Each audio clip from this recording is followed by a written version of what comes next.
heat up a little bit of butter and some olive oil in a frying pan. Now, this is a little controversial to use the oil, but I'm going to go ahead and do it anyway because I have my reasons, and this is YouTube. If you don't want to use the oil, don't use the oil. Just heat up some butter. Just don't overheat the frying pan, or otherwise the butter is going to burn.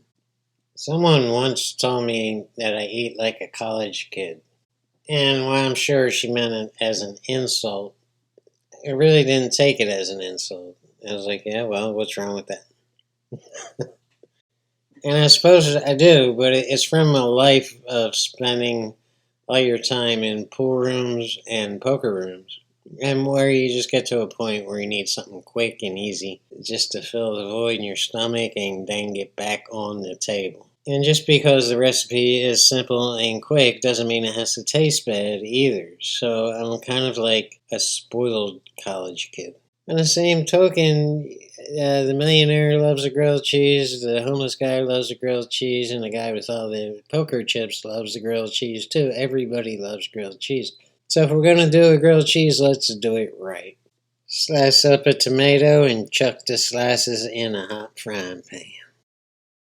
Now shred up some cheddar cheese, and I'm going to shred a little bit extra here because I'm sure I'm going to want another one later on today and another one tomorrow for breakfast.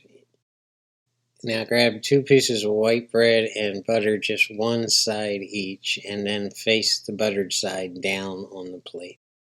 Now, this is one of the secrets to a perfect grilled cheese.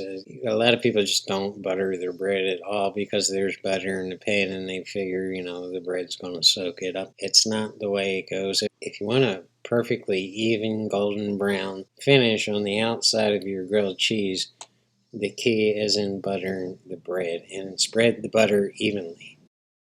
Now, the order of this next step is important, believe it or not, and I'll explain it before I'm done here. But put the cheddar cheese on first on the dry side of the bread and put it on both sides. On top of the cheddar cheese, you're going to put a slice of white American cheese, again on both sides. And now let's go see how the tomatoes are doing, and they look to be ready to be flipped. Here's another vital part of this, and this step is absolutely necessary, and it's filled with all kinds of secrets.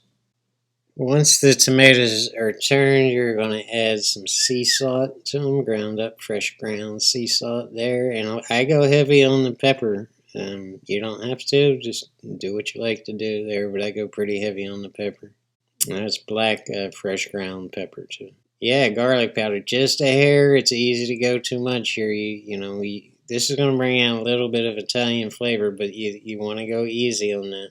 And these chili peppers you can find in the spice section of your grocery store, and a lot of people put them on sandwiches, and this does qualify as a sandwich. These are absolutely perfect to bring out an extra bite in your grilled cheese, and I go a little bit heavy on these too. People up northeast, they like to put them on hoagies, and really just any kind of sandwich. They're absolutely perfect for it, and they do give you a little bit of a bite, but it's not like overwhelmingly hot. It kind of brings out the flavor of the entire grilled cheese. So once you have it all seasoned up, you want to cover this and you want to bake all those flavors into the tomatoes. So give them a couple minutes, and then we're going to remove the lid and we're going to put these tomatoes in between the slices of American cheese. So just lay them on top of one slice. And the reason we put the cheddar cheese on the outside and the American cheese on the inside is because if you do it the other way around, it's going to make the sandwich just too sloppy. It's going to make the tomato slide around, and you're not going to be able to just pick it up and eat it. See, the problem is American cheese doesn't really liquefy. It just what you want to do is create a blanket of American cheese over that cheddar cheese so the sandwich stays together.